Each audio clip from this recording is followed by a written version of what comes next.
Hi, I'm Marlene Gabauer from the Geek and Review. I have Stephanie Wilkins here from Legal Technology Hub, who's going to tell us about her weekly watch list and column, which I pay attention to all the time. Thanks, Marlene. I love hearing that. I'm really writing it so people can learn about the industry. So what it is that every Tuesday I take a moment to step back and reflect on what's happening in the market. And then I pick a particular theme to focus on.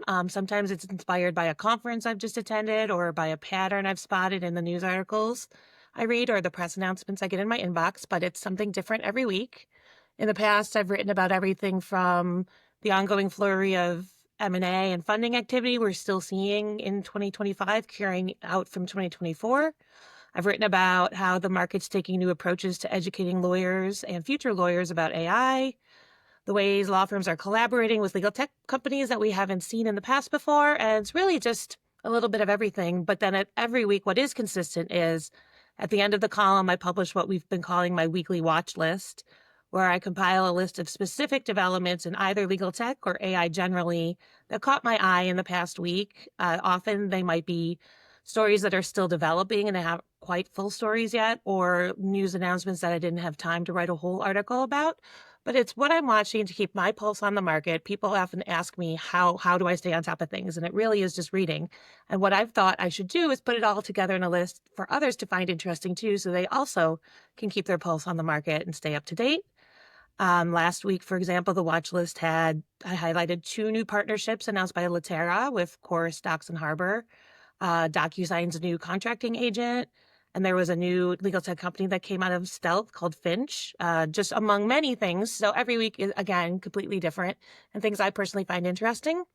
So if people want to go along on the weekly watch list and column journey with me, you can either read it on legaltechnologyhub.com every Tuesday, or you can also sign up for our free newsletters, and the LTH Insights newsletter will bring you that column every week into your inbox. That's excellent. It's a great curated tool for busy professionals full of really rich information. So thank you. No problem. And now I have to go write this week's.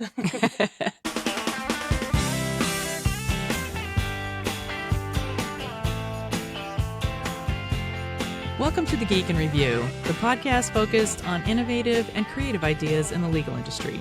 I'm Marlene Gabauer. And I'm Greg Lambert. And this week we are bringing back our good friend Kris Satkunas, Director of Strategic Consulting at LexisNexis, to talk about the brand new 2025 Trends Report from CounselLink. So, Kris, welcome back. Thank you. Good to be here. Yeah, welcome, Kris. So this is our 300th episode of the Geek we have a surprise, Review. Right? And so to celebrate that, we thought we'd make it a real 3 Geeks episode and bring on one of the OG, the original Geek, Toby Brown. So, Toby, thanks for jumping in and joining us. Thanks for having me. These are always fun. Yeah.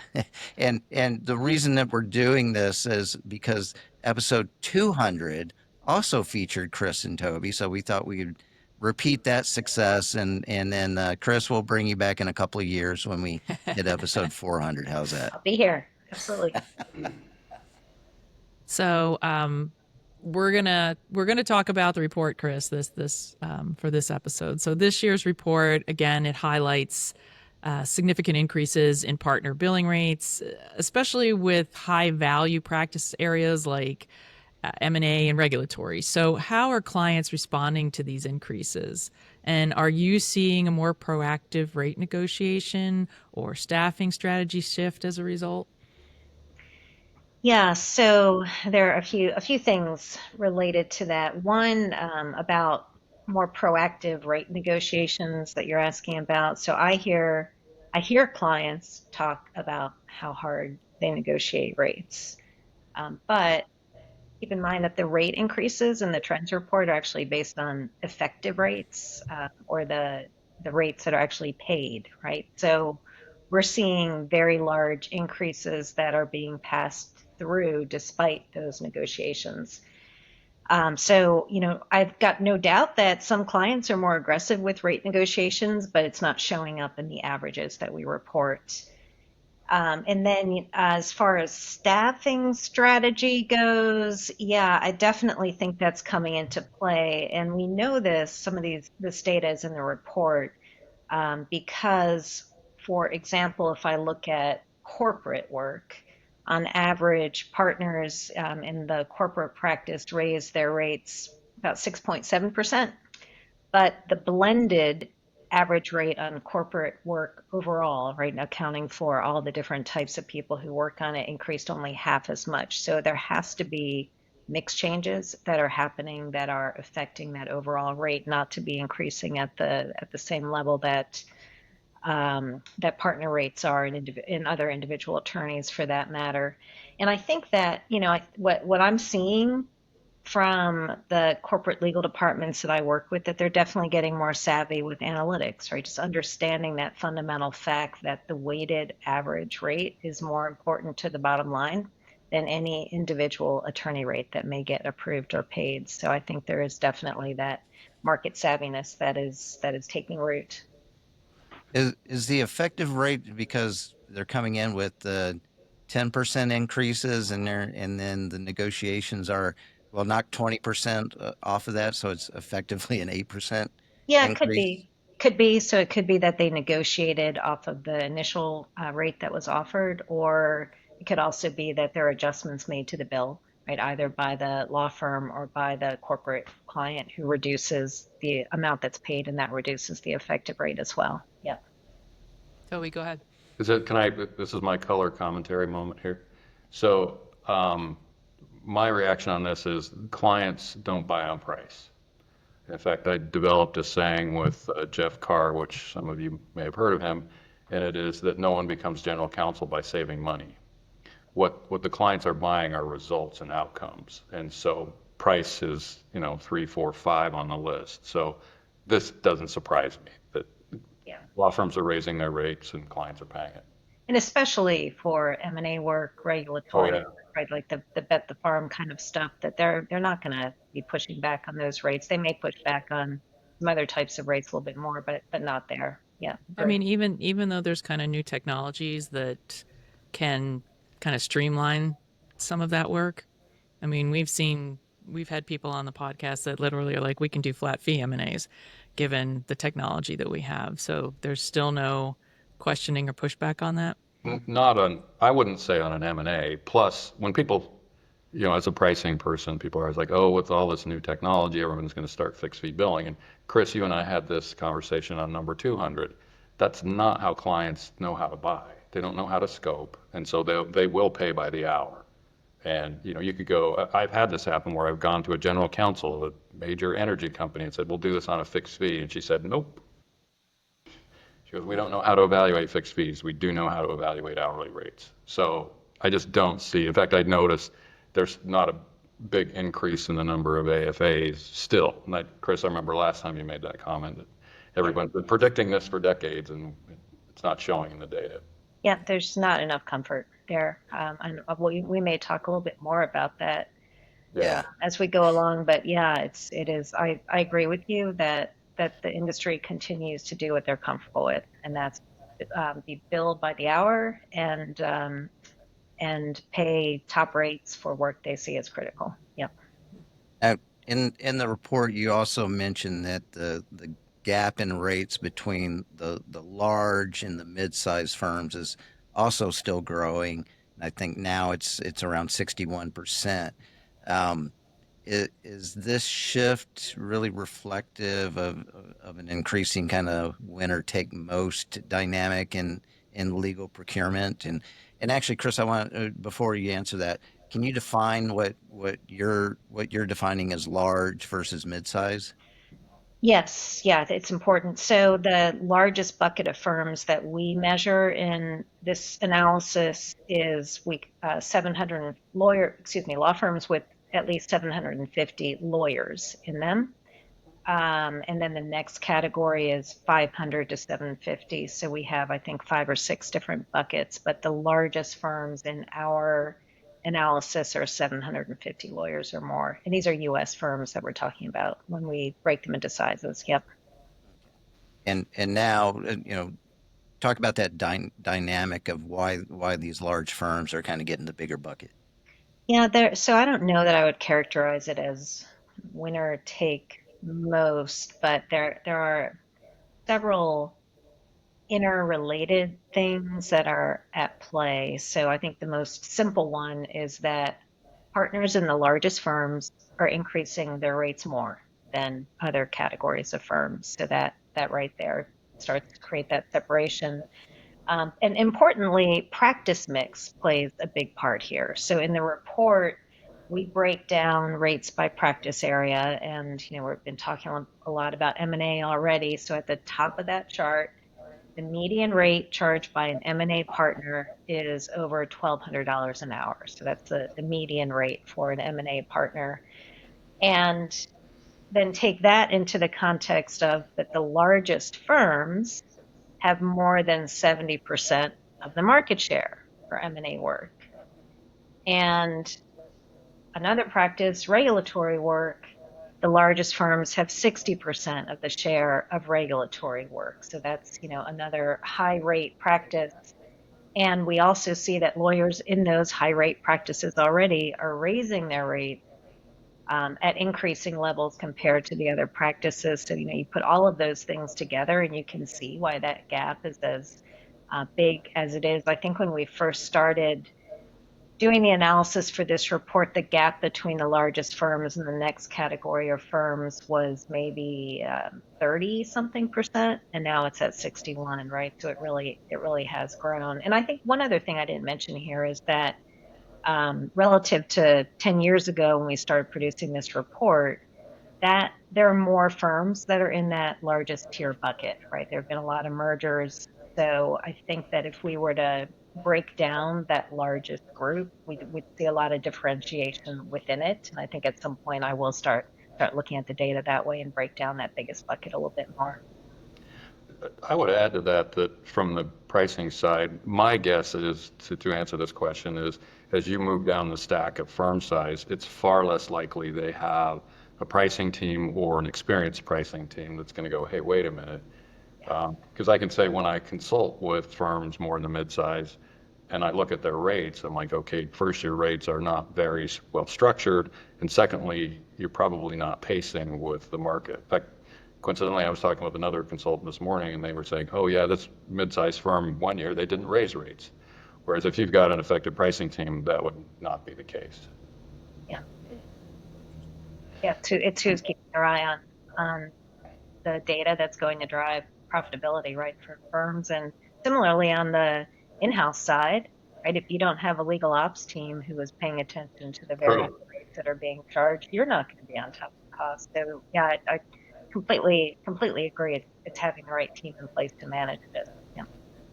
There's a lot of middlemen keeping the lawyers in check, aren't there? Keeping them in check and driving things forward too. Yeah, absolutely.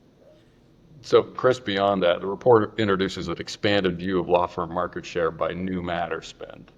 What do you think that metric can tell us about the future trends and the law firm client relationships and how clients are procuring with them? Yep. Yeah. So this is where I'm really glad to be talking to all of you.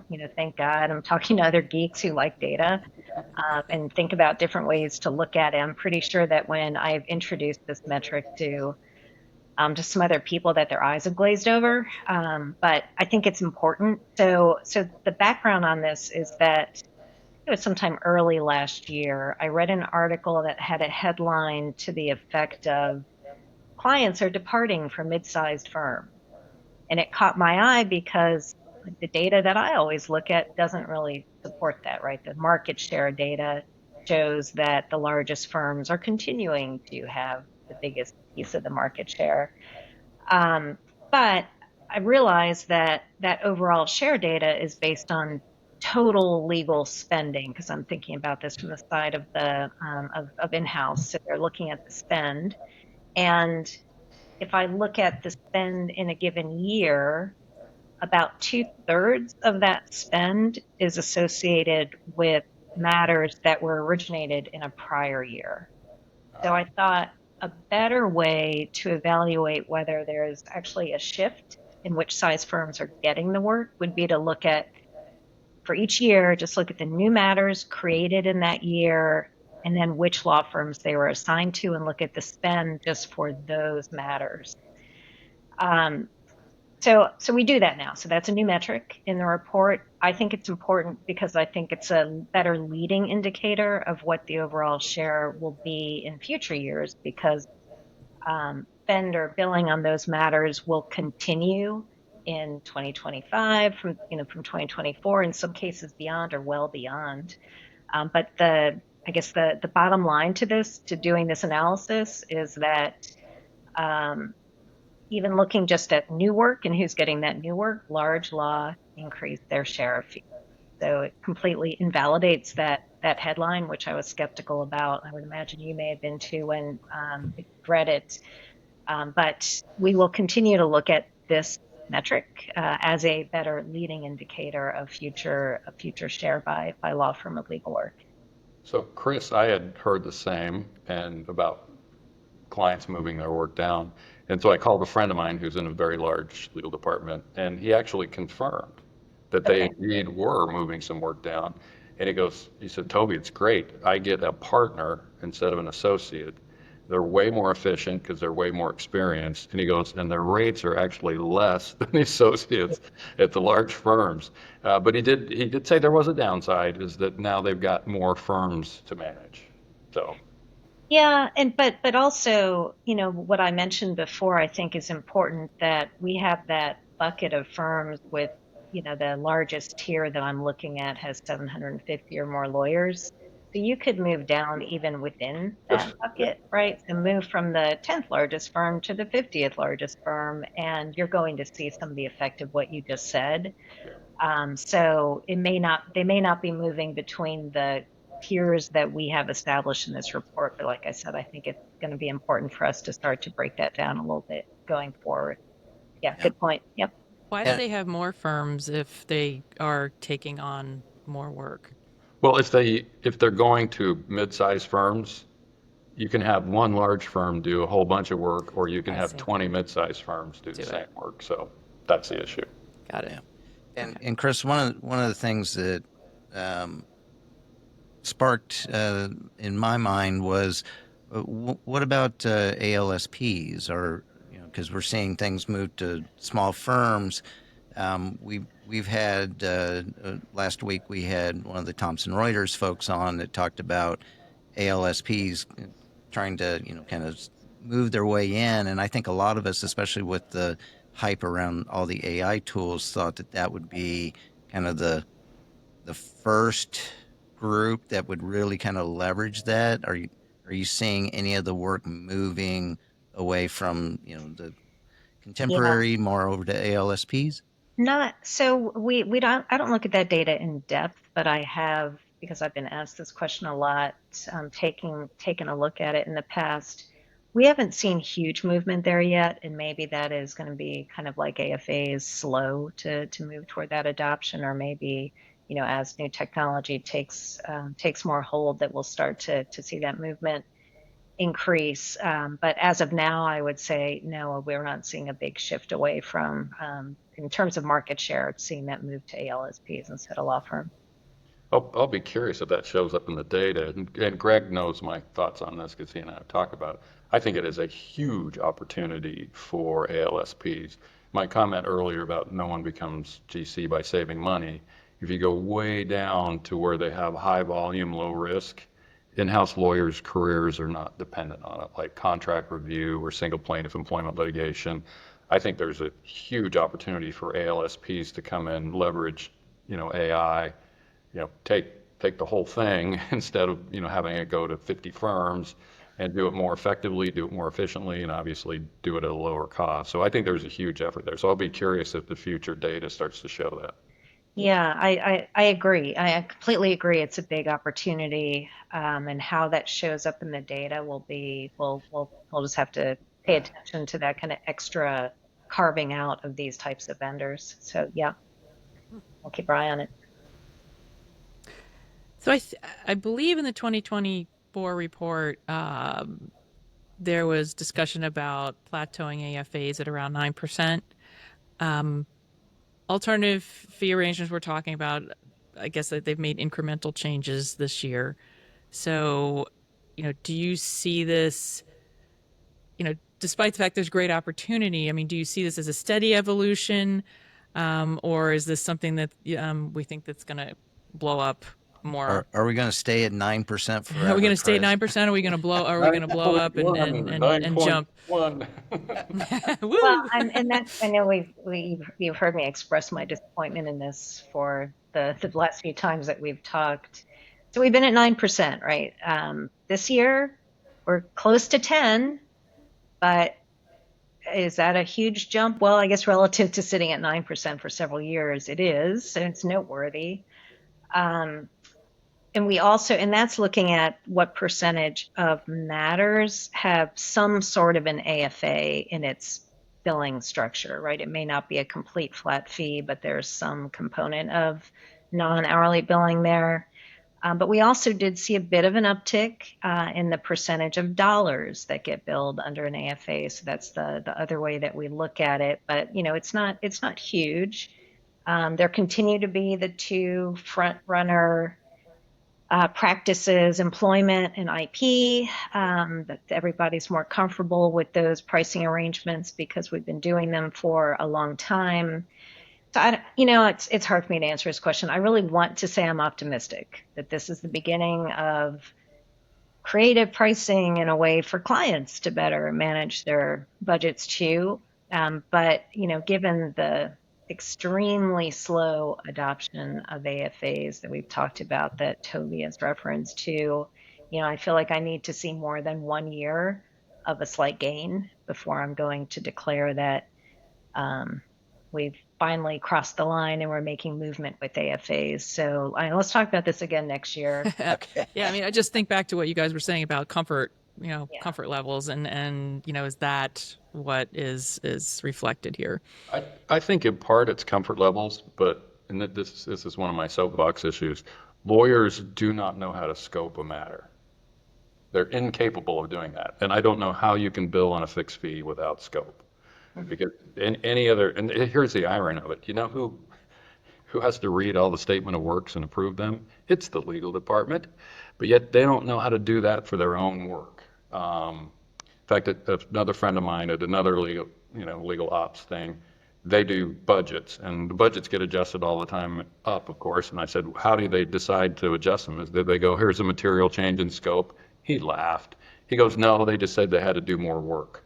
So until you could act a lawyer, and a lawyer has to be part of this because they have the subject matter expertise around the scoping issues involved in engagement, and they just don't have those skills, and they don't seem to want to get them. And I get that because it's easy not to actually have a scope and a statement of work and to live by the scope and the budget. That's just an added, task or an added burden on your work. So I'm more pessimistic than you, Kris, that this is going to grow much until lawyers figure that out. I'm gonna maintain my position of optimism on this. I may can't be believe retired Toby's by the time this pessimistic. happens, but we'll see. But to that point, Toby, I mean, like what you said about having pricing people in larger law firms. In this case, it's project management people, right? It's having the support people who do have the scoping ability, and that may not be the lawyers. In fact, usually it's not, right? But they get involved in it. So I think I just made a note to myself that I can't remember if I've ever looked at our large law firms using AFAs more. They're more likely to be the ones that have the project management skills on their teams. So that's definitely something I want to follow up on. But I would suggest that, depending on how you're going to follow up on it, it's a combination of a legal project management professional and the lawyer, because the LPM person understands scope and how to go through a scoping exercise, but they can't be an expert in patent litigation and in M&A and in privacy and all these things. They rely on the lawyer's subject matter expertise to do that, and that's good pricing in LPM people. They have methods of sort of teasing out scope by talking to the lawyers, but the lawyers really need some better foundational skills. Absolutely. Yep. Toby, I'm wondering, will So, like we said, IP, labor, and employment tend to be the areas where we get a lot of AFAs. Also, I think those areas are probably going to be some that start to really try to find ways to leverage technology to help them.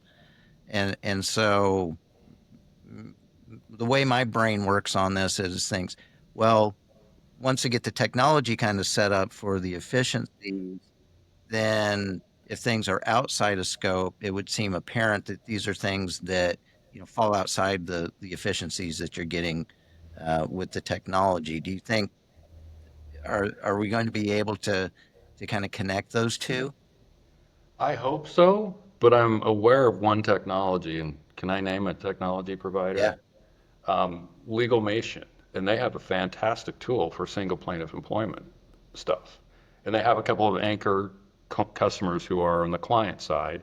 I actually introduced them to my last firm, which shall remain nameless, but you can look it up, and said our labor group should really look at this tool. It is very, very powerful. And they're like, Toby, that's not the way we do it. So I still see some hesitancy for lawyers who go, well, that's not the way we do it, and this is how we get the outcomes we get. With single plaintiff, I would hope that wall would fall down a lot sooner because there's just not that much risk in any one. Or if there is one with the risk, you pop it out and make it an exception. But far and away, those are not, well, in fact, the way I say it with the ALSP side of it on, any one of them has super low risk. The risk comes when you're looking at hundreds of them, which is why you should standardize and leverage technology and all those things. But that's a tech that exists and has existed, and people aren't adopting it.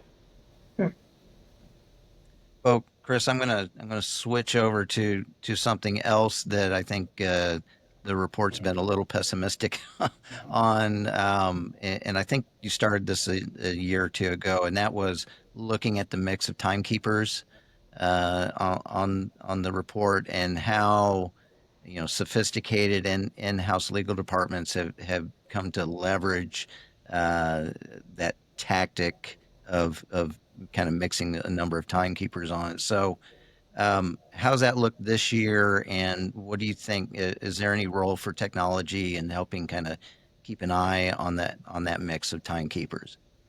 Yeah, I mean, definitely. So we touched on this a little bit earlier, right? When I said mix is part of what is keeping overall that blended rate down relative to the individual rate increases. And I mentioned too that I see growing sophistication in in-house counsel in trying to understand what makes that blended rate different than the individual, attorney rate. So there's just I think sophistication growing in matter management, spend management. Think about of course, I'm speaking bias from the perspective of CounselLink, right? So the customers I work with have a ton of data and they have a ton of tools at their disposal. So we talked about matter budgets before. Some of our clients use staffing lists, right? They will only work with pre-approved attorneys and won't allow other ones to come onto a case without them getting approval. And we're definitely seeing greater adoption of these sorts of tools. So in the past, I think we've probably had a matter budgeting solution for years and years and years. But in the past, in-house counsel probably asked for a budget for some cases, right, or some matters via email, maybe back of an envelope, right? They would get a budget number. They'd have some kind of number in their head. But now, for those that are adopting these sorts of tools, that budget detail is stored in systems like ours. And then billing against those budgets is enforced by technology. So, if you're starting to approach a budget, bells and whistles will start to go off if you've overbilled in a certain category. That might get rejected. So, I mean, I think that in-house counsel have come a long way.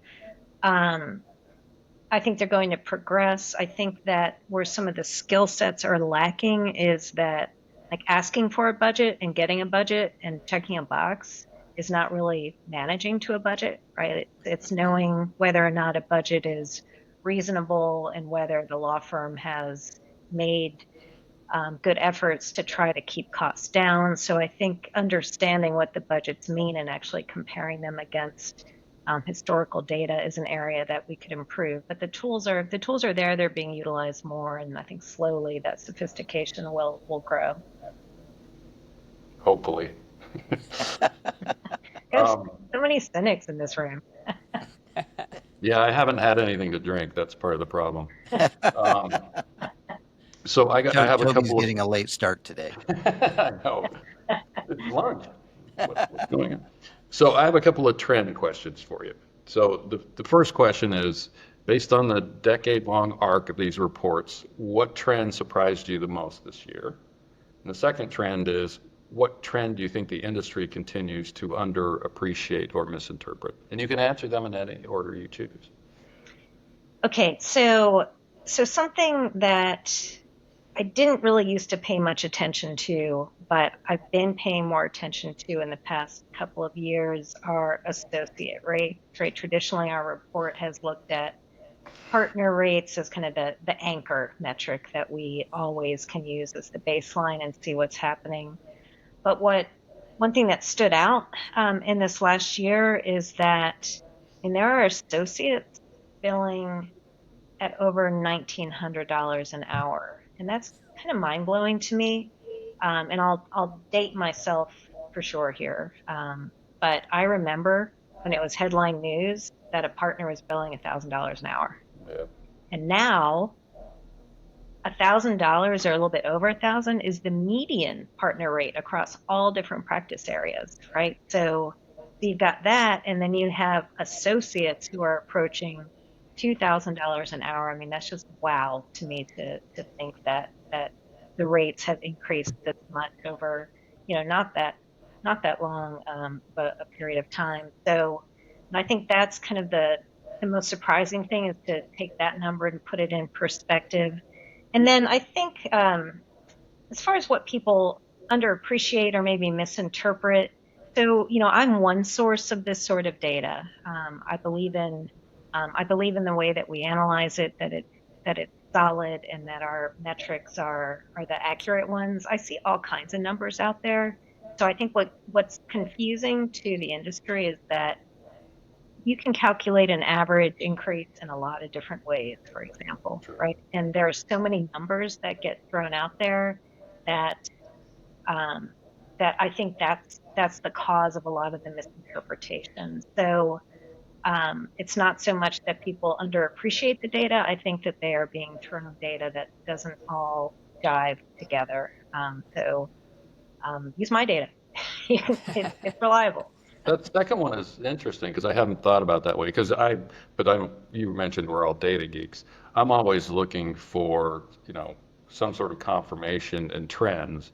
And so it's not as confusing to somebody like me who's looking at it all the time, but to a partner at a law firm, it probably is. Well, like take, for example, so when I say the average partner increased rate by 5.1%, we do that analysis at a timekeeper level. So I'm looking at Toby Brown and what he billed last year compared to the prior year and calculating that change, right? And then I'm taking the average of all of the timekeepers after using that methodology. And if they didn't bill both years, they're not in the data. Others have taken, I've asked people how they calculate it. They may take for their pool of data, what was the average rate or median rate in 2023, and what was the average or median rate in 2024, and then compute the difference between those two. But you've got apples and oranges, right? You may not have the same timekeepers. So, that's just one example. And I'm sorry if I'm like totally geeking out on this now. No, You're in the right audience. that's a great way of demonstrating, because that's why I say it. For me, it confirms, but I'm aware of the differences between those where a partner wouldn't be. On your first trend, I just have to say the profit guy in me, it warms my heart that the firms are finally like, wait a minute, we make our profit off of associates. We should raise those rates. I was like, oh, wow, I wish I'd thought of that. So in some respects, that's encouraging that they finally figured it out, because Well, I suppose the other thing is if they've been raising their partner rates, they've created headroom to move associate rates up. Because that compression issue has always been a big issue for law firms That's true. where some partners have held their rates down and you don't want partners with rates lower than associates. That's right. Yeah. So maybe again, this goes to the sophistication of their pricing team. And Probably so. Chris, Yeah, because these are definitely associates in those high value practice areas, right? So they're likely in the larger law firm, the largest law firm for sure. Yep. so if the associate's billing 1,900, what's the partner billing? Hopefully. Percentage, like percentage difference? It's going to start with a 2. That's all I know. Maybe a 3. Maybe a 3. That's what I I was think thinking. they're approaching the 3. Yes. Yeah. Wow. Yeah, it is. It's amazing. So, Kris, we've gotten to the crystal ball question, and I know you've done this before. But before we do that, we went back. We checked what you predicted last year. So, do you want to hear? Do you want to hear it? Yeah, I better. I think You said AFAs were going to be at 15%. No. I think you did pretty well. So here's what the AI tool summarized from the last answer. So you can also say that it hallucinated and get out of it if you don't like the answer. Kris predicts continued yearly increases in legal service rates and anticipates a growing adoption of alternative fee arrangements within the next 5 years Dang, dang. as corporations seek to manage rising costs. She also foresees the increasing integration of AI that will reshape the legal business model, requiring in-house counsel to strategically invest in talent to leverage the technology effectively and potentially leading to the commoditization of certain transactional legal tasks. So how'd you do? I think the first part was spot on. The AI piece, I think we're having a harder time measuring that right now. What adoption really is. Measure? But What do you mean? But there definitely is more integration. I mean, Yes. you are seeing people, you are seeing firms, you are seeing in-house Absolutely, yeah. adopting it. And in a longer term, I would still expect all of those things to continue to move forward. Yeah. All right. Well, All right, Kris, so basically, here's your chance now. Yeah. Like, what does this? What's the prediction for this time around? Well, I don't know. Can't we just hit rewind and use that one again? Seemed pretty good. Well, the other thing that I will say that I see coming maybe this year and next year is that, given concerns about the economy, where legal demand may be, I think that firms are probably going to try to increase their rates even more than what we've been seeing. So things have kind of leveled out somewhere around 5% for the past 3 years. So I could see that going up maybe to 6 or 7%. But we'll see. I think that with that high value work like M&A and regulatory that we said before, and those, whatever they ask for, they'll probably get paid, right? They'll probably agree to whatever those extra high rate increases will be. But hopefully there'll be a little more pushback on rates from other timekeepers, and then this continuation of managing mix of firms and timekeepers. So yeah, that's my probably not a huge surprise in my crystal ball response. And I do think that the AI piece is just going to continue to expand. And what I don't know how to predict is what the effect will be on billing from law firms related to AI in the short term. are you thinking about looking at how, because there's a lot of uncertainty with the presidential administration, tariffs, possible recession, anything that you're thinking about for the 2026 report that might factor in some of these issues, or do you think that's just too hard to measure right now? Yeah, I think it is a little too hard to measure outside of, surveys and things like that, of trying to take the temperature of people and what changes they may be making. What I've been hearing from our customers and general counsels out there is just it's hard to manage chaos, right? So I don't know how to measure how hard it is to manage chaos. But I think that's really at the root of things. So yeah, but it is a good point that there may be something next year that we should look at to try to evaluate that. And I'd love to hear from you guys if you can think of anything that might be in the data that could help tell a story here related to that. I'm sure we'll put our brains together and think of something for you. So, Okay. all right. Well, Kris Satkunas, from Director of Strategic Consulting at LexisNexis, thank you very much for sharing your insights once again and for coming on with our friend Toby Brown for episode 300. It's my pleasure to be here. Thanks for having me on this very important episode. Thanks to both of you, and thanks to all of you, our listeners, for listening to the Geek and Review podcast. If you enjoyed the show, please share it with a colleague. We'd love to hear from you on LinkedIn and Blue Sky.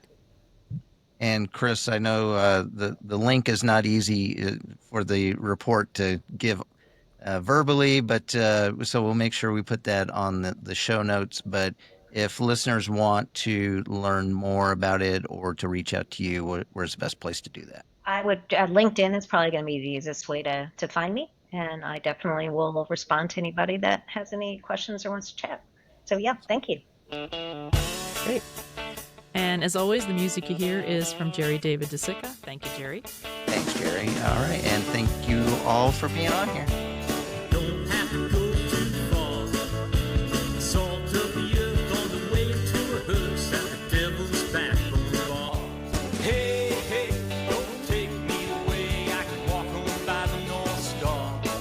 But I failed to notice that it's still daylight at the devil's back on the bar.